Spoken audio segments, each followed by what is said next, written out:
teman-teman, saya Devika Nur Fadila, saya dari SMK 2 Palu. Saya di sini sebagai siswi.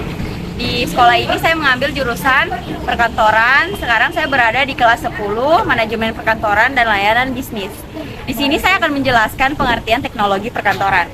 Kata teknologi berasal dari bahasa Prancis la technique, yang artinya semua proses yang dilaksanakan dalam upaya untuk mewujudkan sesuatu secara rasional. Teknologi adalah keseluruhan sarana untuk menyediakan barang-barang yang diperlukan bagi kelangsungan dan kenyamanan hidup manusia. Menurut Iskandar Ali-Syaban 1980 banding 1, teknologi adalah cara melakukan sesuatu untuk memenuhi alat dan akal sehat sehingga seakan-akan memperpanjang, memperkuat, atau membuat lebih ampuh anggota tubuh, panca indera, dan otak manusia. Ilmuwan yang mempelajari dan mengembangkan kemampuan dari suatu rekayasa dengan langkah dan teknik tertentu dalam suatu bidang. Teknologi merupakan aplikasi ilmu dan energi ring untuk mengembangkan mesin dan prosedur agar memperluas dan memperbaharui kondisi manusia.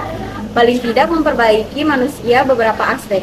Kantor adalah suatu unit organisasi yang terdiri dari tempat, personel, dan operasi ketatausahaan untuk membantu pemimpin.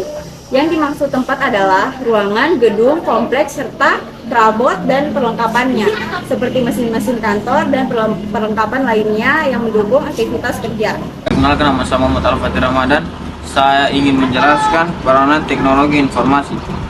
Teknologi perkantoran berasal dari dua suku kata, yaitu teknologi yang berarti ilmu tentang keterampilan dan perkantoran yang berarti sebagai tempat berlangsungnya pekerjaan kantor, kegiatan administrasi, pekerjaan kantor, office work berdasarkan artikulasi administrasi itu meliputi kegiatan catat, mencatat, surat menyurat, pembukaan ringan, ketik mengetik, agenda dan sebagainya yang bersifat teknis. Ketatausahaan clerical work dalam Doktrinus Swewarno Handayaningrat 1990. Sedangkan menurut MK Alhamsyah 1991, administrasi memiliki arti sebagai rangkaian kegiatan seperti mencatat, mengklasifikasi, mengelola, mengadakan, mendistribusikan, dan menyimpan data dan informasi untuk tujuan tertentu. Dengan melihat kedua pengertian ini, semua pekerjaan kantor akan efektif dan efisien sehingga semua informasi semakin ringkas, akurat, serta dihasilkan pada waktu yang tepat dan dengan biaya yang rendah pula. Semua ini akan memudahkan manajemen puncak untuk mengambil keputusan. Saya Aditya Prayoga, saya akan menjelaskan tentang perkembangan teknologi perkantoran.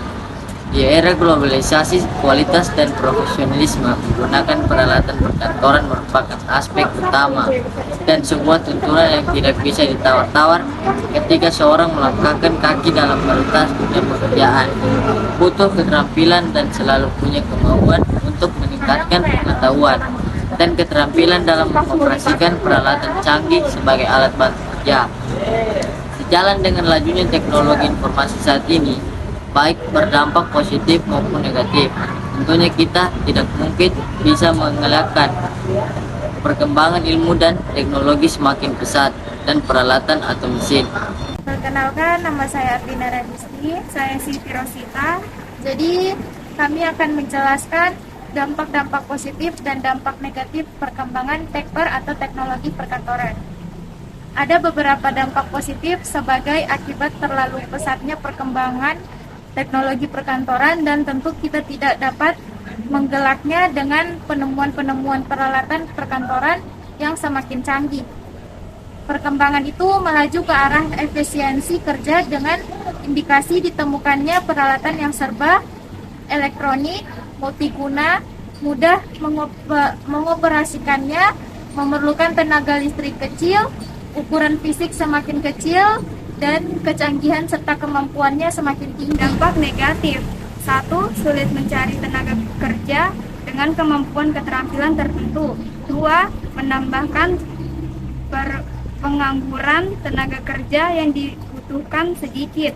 3. pemeliharaan mesin yang kurang baik akan menimbulkan pemborosan. 4. Bila terjadi penggantian mesin baru akan berakibat pada perubahan metode, prosedur, dan perlu diadakan pelatihan tenaga kerja. Sekian, terima kasih.